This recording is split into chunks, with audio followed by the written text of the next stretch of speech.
Welcome to Stoughton Media Access Corporation's Hometown Business Show. My name is Steve Kelley, and today I'm delighted to bring you the Copley at Stoughton, which is a skilled nursing facility, and Stephen Tyer is the administrator. Welcome to the show, Steve. Thank you. Thanks for having me. All right. So tell us what exactly is a skilled nursing facility and what it is that you do. Well, I'm the administrator. A skilled nursing facility is licensed by the state of Massachusetts. And basically, it means that we participate in the Medicare program. Unlike a rest home, we have RNs here 24 hours a day, 7 days a week, licensed therapists, and we participate in Medicare and Medicaid. So what does the population look like that you take care of? We have 123 beds here, 82 of which I call them our residents. Okay. They are long-term stay. Yep. For various reasons, they need our care with the nurses, with bathing, feeding, dressing, average daily living skills. So this is their home. Right. They come and go. You probably saw them today when you were visiting. You know, Yeah. they're going out on trips and everything else. The other 41 beds is our acute care, and that's more people who are here for less than 2 weeks. They've had a clinical stay at a hospital. Right. They've had joint replacements. We do a lot of rehab of hips and knee replacements. Clinically complex patients, people with infections, we do IV therapy, things like that. Now these people go home, those 41 beds Yep. is 66% of my business. They come and go, you know, every 20 days or so they go home. So it's not an LTAC, long-term acute care, no. which I think, is the state doing away with that, or is the Obamacare essentially? Yeah, the federal government has made very strict rules on who can access and what they will pay for. One of them is you have to be on a ventilator. Yep. For LTAC, for an long-term acute LTAC, care. which is like Kindred Hospital down on Sumner Street, that's an LTAC. Right. I don't take those type of patients. Okay. Or they need to be in an intensive care for 3 days Right. before coming to the LTAC. So that's a higher level of care than I could provide them here. Right. So this is a great facility. I mean, Stoughton is lucky to have a high-quality facility. Yeah. You know, take care of people that are getting older and need extra support. Before you did this sort of work, what did you do? Believe it or not, this is all I've ever done. I've lived in Stoughton my entire life. Yes. I went to Stonehill College. Okay. When I graduated at 22, I worked for a national company called the Hillhaven Corporation. I went up through the ranks with them, multi-facility management. Right. When I left them after 13 years, I went to work for a company called Wingate Healthcare, which is out of Needham. Right. We grew that company from 9 buildings to over 20, a pharmacy, hospice. I was the chief operating officer. Okay. And I wasn't getting any younger. I wanted to do my own business. Right. And the stars aligned, and the entity that owns this building, the old Goddard Hospital, the old Goddard Health Foundation, Right. asked me if I would manage it for them. Right. So it's like owning your own business, but you're like a general manager or Yeah, top yeah. administrator. Basically, I do the operations day to day, and share in I share in the operations, but I don't share in the equity of the building. Right. So tell me, like, one of your favorite stories about, say, a resident who came. I have a good friend who brought his mother in here, and he had such good care. But I don't want to mention his name for whatever, you know, and I'm not sure people would appreciate that. But maybe you could think of a story that this really melted your heart from being here. Oh, from being right at Copley, I'll tell you, I get them every day. So tell us one. Tell us one. Again, one living good here story. for 52 years. Yes. I think I told you earlier, my dad was a physician at the old Goddard Hospital, an obstetrician. Yes. So I get almost daily, geez, when they figure out my name isn't Tyler, Not Aerosmith. and as all of you said, I'm not Aerosmith, Yeah. I'm the rock star of the nursing home business. Stephen Tyer. Right. Okay. Well, they said, geez, your dad delivered my kids. Wow. Well, your dad delivered me. I'm That's even getting funnier. that now. Your dad delivered me. That's a good one. But every day, which is very heartwarming and why I really am in this business, I get calls from people in town who I've known for years, or their kids, or I went to school with them, or my brothers or sisters did, asking me if I could help them out. My mom fell, God forbid, she broke her hip or something, can you help me out? Right. And that's really how we get a lot of our referrals here. So that's good. That's a great way to for me to ask you to walk us through the process. So someone has an elderly parent, they have a fall. they're scrambling around, right, looking for good health care. Right. They probably get some advice at a doctor's office, call this place, and this place, and they fall upon the Copley. Right. Who answers the phone, and how does it go from there? Well, our friend Ina, who many of you know, another Stoughton resident, everyone knows Ina, answers the phone out front and greets them. Okay. It depends. Usually the best scenario is if someone's having an elective surgery, they come to see us about a month beforehand. Ah. Comes in. Put a reservation in. Exactly. Like hotels.com? Exactly, yeah. They meet the entire staff. Yeah. We see what they're going to have done. If it's a hip or a knee, we get a lot from Dr. McNeil, who's wonderful over in Easton, really very talented surgeon. Yep. He sends us a lot of his patients. They come, they see the rooms, they meet the therapist, they meet myself. Right. I would say 60% of them I know, haven't seen them in years. All the anxiety goes away. Right. But the beauty of it is, too, my admissions director, Chris Simonson, she's been an Easton resident for 60 years. She's worked here since day one. So people from Easton know her. The rehab director, Dennis Andriotti, his dad owned the pharmacy in Canton Center for years. Wow. People see his name from Canton. They're like, oh, I remember your dad. I remember, you know. It's just that type of place Copley is. And then they tell us, I'm having it done in 2 weeks. I don't want to look anyplace else. Yeah. We reserve a private room for them. And we just had a lady today. That's how she came here. Longtime Stoughton resident.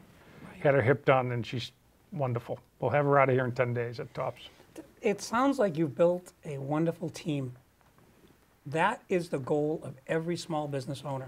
How are you doing it? Well, first off, I am the new guy on the team. Remember, I came here after, I've been here going on my 6th year. Right. And I'm the junior member of the team, which is a testament to the management team.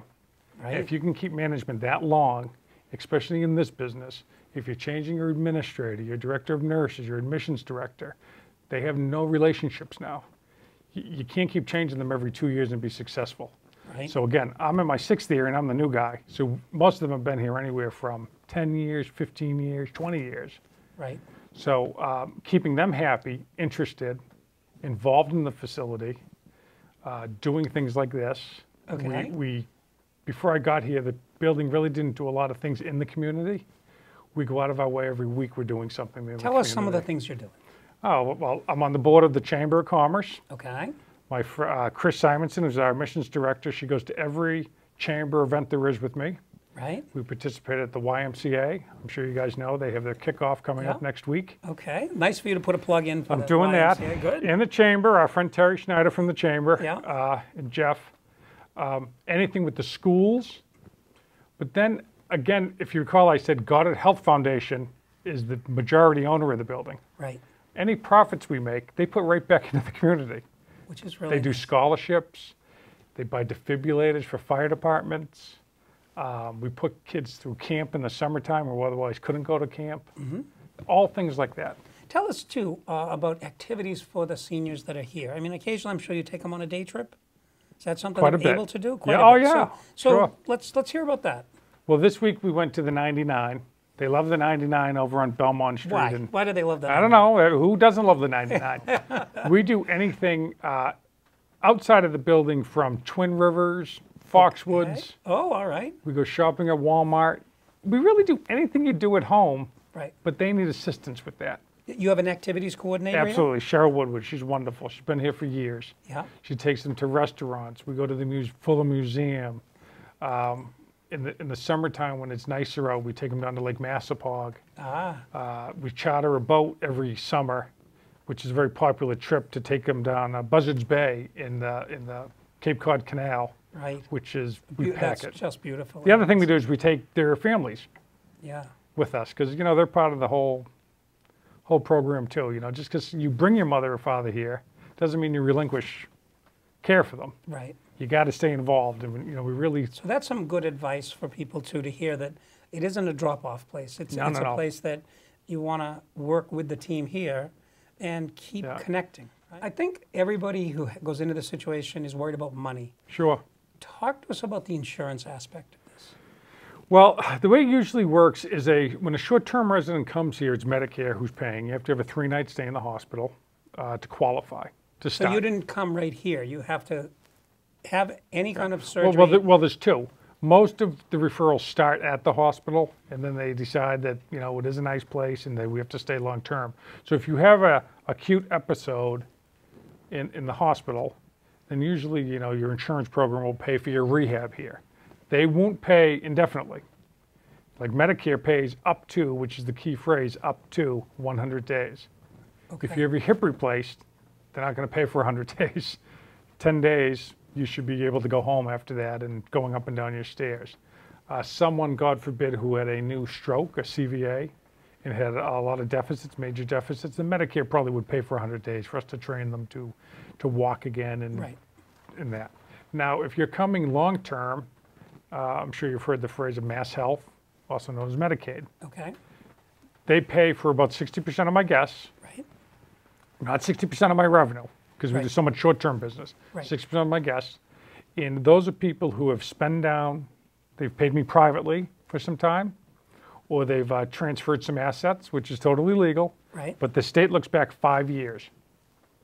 The trouble we get into sometimes is, and I'll just use you as an example. Okay. You came here and you want to give your grandkids some Christmas money or this or that. That's not allowable. Okay. And it's very upsetting sometimes to some of my guests who have to find out what happened to that money and the state say, we're disqualifying you over it. So, but there are two, I want to draw a line here. There are Sure. two kinds of business that you do. So the one is the short term. Yes. Those 41 beds, was it? That give 41 you beds, 66% yes. of your business? Yes. Okay, so those beds, that kind of payment is going to come through your insurance company and Medicaid? Just through your insurance company. Just through your insurance company. And deductibles. And deductibles. Most people have co-pays or deductibles on their insurance So then they plans. pay a certain portion Yes, of this. yes. So if we lock that piece away, and Yeah. we now talk about the long-term care beds, Sure. do you have a waiting list? We don't have per se a waiting list because we do beds upstairs by who can get along with each other. Okay. How long's the average stay, by the way? Oh, there's no way to tell. I mean, some people stay, I have people who've been here 10 years. Wow. I would say the average is less than 2 years. Less than Because there's other things for them now. There's assisted living, there's independent living, and they should go there. Maybe you could help us. This is, I think, be very educational Sure. for the audience, right? Tell us a little bit, if you could draw the lines between assisted living, a skilled nursing facility, and what So was the other assisted one? living is minimal medical needs. They Okay. they'll assist you with bathing through a CNA. It's not a skilled service. Again, CNA it's is a nursing assistant. certified nursing assistant. You're good with the acronyms, but I'm not sure the whole audience is, so we're going or a home health to slow you aide. down a bit. An RN, a registered nurse, though, is not going to give you medications or do anything complex. They'll remind you, called medication reminders, in an assisted living. In an assisted living. And there's no insurance for that. That's all private money. So you just, if you go to assisted living, it's like renting a place with extra Yes, care. yes, yes. Okay. Now what's the next step up? The next step up from assisted living would be like a Copley, Okay. a long-term placement where you need more skilled care. You need management of your medications now. Right. You need, God forbid you had a wound or something, and you need management of the wound. You really can't dress yourself any longer. Right. You can't ambulate, people like that. Then they would refer someone like that to here. Right. Unfortunately, I don't do a lot of admissions like that because most of the time they come into my short-term unit first, and then they move upstairs. Oh. So it sounds like a challenging environment. What is your biggest challenge? My biggest challenge is the federal government changing great. the rules all the time. Changing the rules. Tell us about that. Look, they just change them at the whim. I love when people don't know this business to make it so they understand. I have these 4 wonderful registered nurses who sit in a room upstairs and never touch a patient, and we pay $400,000 a year for them just to keep the federal government happy with crossing T's and dotting I's. So all of the paperwork that's sort of requested of you to manage the patient and get paid. It's brutal. It is unbelievable. The hardest part of the job. You can get a kidney replacement at Mass General Hospital with less paperwork than me admitting you to this facility today. It's that difficult. It's excessive. Without indicting Obamacare. Yeah. Okay. You know, it's like let's just assume that maybe it was good, maybe it wasn't. Sure. But in the last 8 years, has it dramatically gone to more paperwork, or is it the same More and it's just paperwork. crazy? It's just more paperwork. Tenfold. By tenfold. And the reimbursement goes down. And the reimbursement So they goes expect down, more of providers such as myself right? with less payment for it. If you could wave a magic wand Yeah. and have Steve's world Steve's world. on how this is done, what would you change? That's a great question, because if you asked me 6 years ago when I was a COO of a large company, I would say a building such as Copley would never work. It could never survive by itself. I mean, we're the last one. We're it. Copley is the only facility I know that is locally owned and managed in the whole state. They're all bought up by these giant companies. Right. There's certainly none around here. Do you think you could expand? But possibly, but Copley works because of the community. It's so well thought of in the community and the relationships with people. You asked me what my perfect admission was later. Is the one? It's not the one who plans it. It's if you called me from the emergency room and you're like your anxiety level's off the chart. I say, Steve, don't worry about it. Tell them you want to go to Copley, and you don't have to worry about anything else. I will take care of anything from there. And you go, oh, thank God. That's I can go take care of my mother or my wife or my kid or whatever. We get those every day. I would say, though, if I could wave a magic wand, I would stop the paperwork is very excessive. I would also stop painting everyone with the same brush. How so? The federal government, they're great for saying we have $20 billion of Medicare fraud.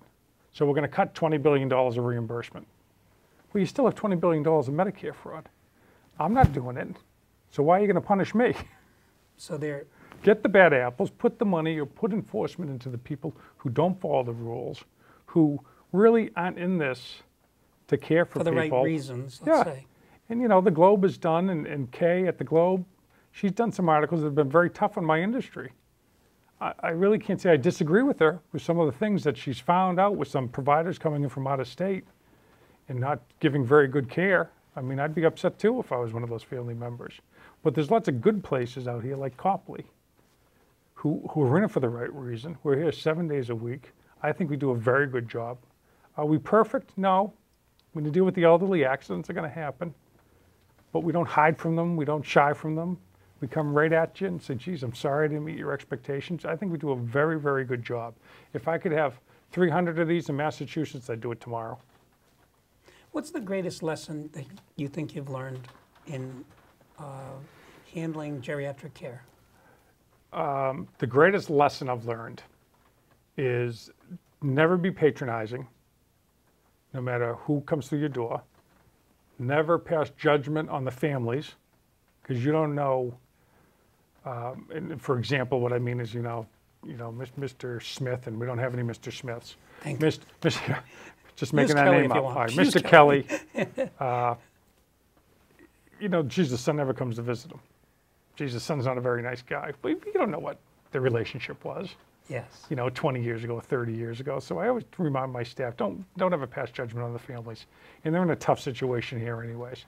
And by patronizing too, I have met, in my career, I've met Nobel Prize winners, from a gentleman who had dementia who didn't know what day it was. He thought Eisenhower was president, 10 years ago. Right. And he was brilliant. I have met CEOs of major, major corporations.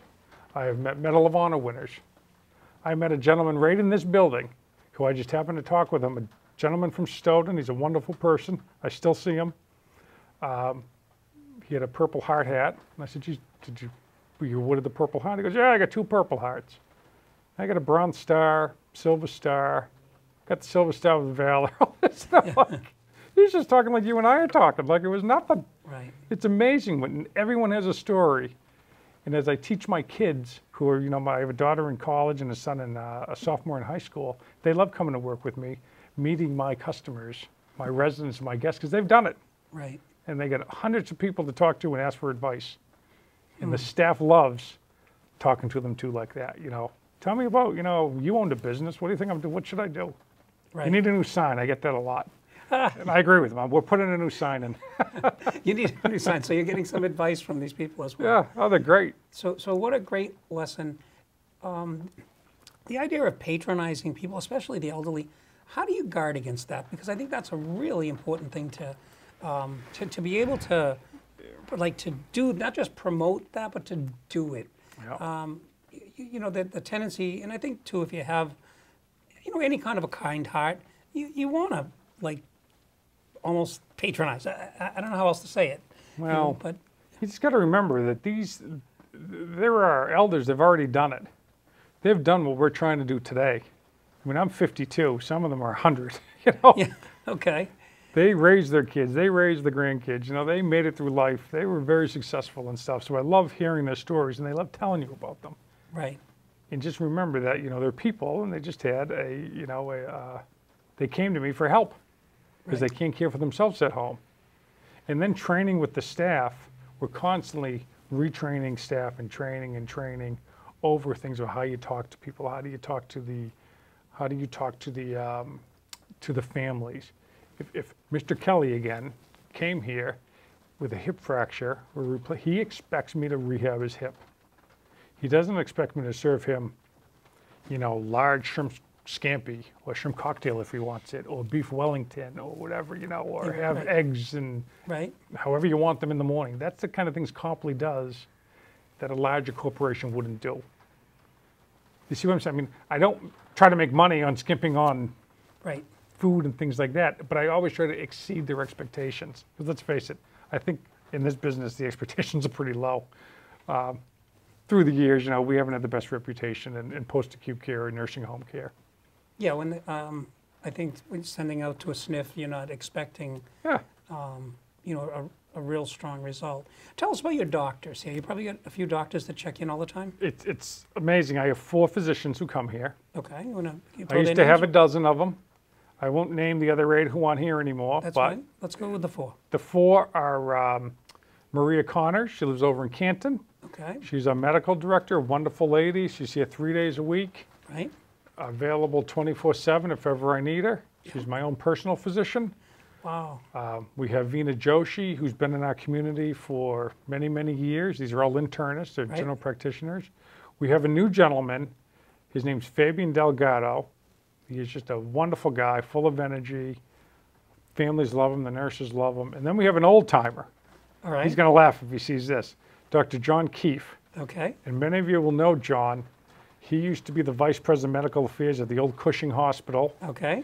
And with Stewart when they came to town. Right. So he's been around a long, long time. He was a friend of my dad's, didn't want to retire. I keep him to 6 clinical, real complex people, you know, cardiac patients and stuff, and he's wonderful. But with those 4 physicians and their team of wonderful nurse practitioners, some of them are right from town here, too. They grew up here, too, which is kind of funny. So we're all in the same boat and same theme of living here.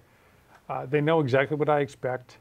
They come between 8 a.m. and 4 p.m. They're not showing up at 10 o'clock at night, waking people up and stuff. Right. They come all the time. Every other day they're here.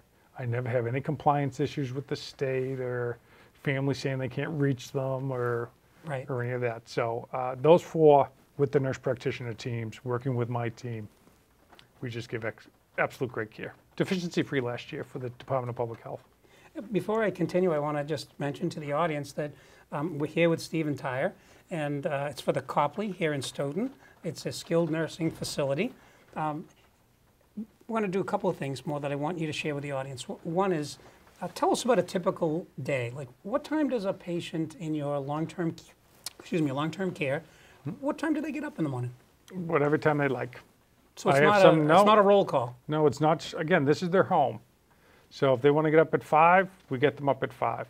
Right. I have some that want to sleep in, have breakfast in bed. They get up at 9:30. We have some who like to go to bed early. Do you bring the breakfast to them if they need it, or do they go down to a cafeteria? No, we have 3 ways for them to eat all their meals, any meals they want. And again, that's rotating too. We have set times because that's one of those paper compliance things I have to do for the state. But they can either eat in their rooms. We have dining rooms on each unit. We have 3 distinct units. Or we also have a main dining room, which has china, and the chefs do everything right there for them. Okay.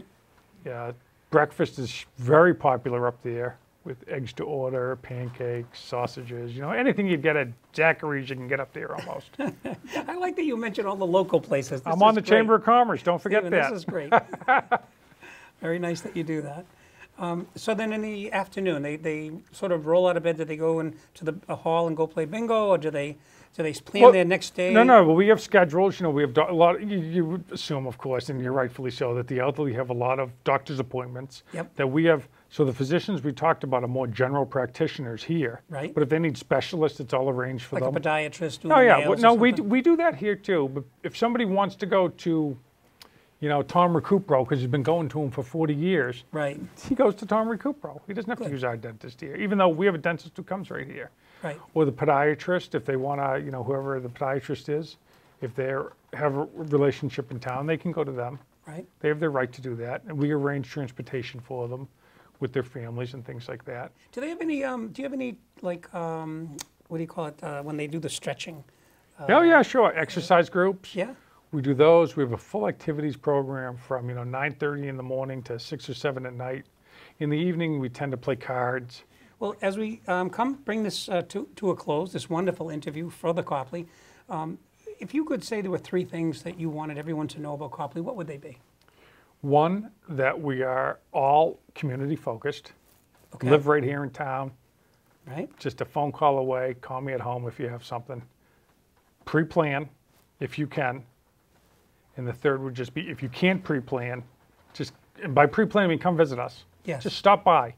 You might never ever need my services, but if I went to school with you and I haven't seen you in 40 years, just come by and say hello, or to Chris or Dennis or any of the others too. Right. We'd love to show you around.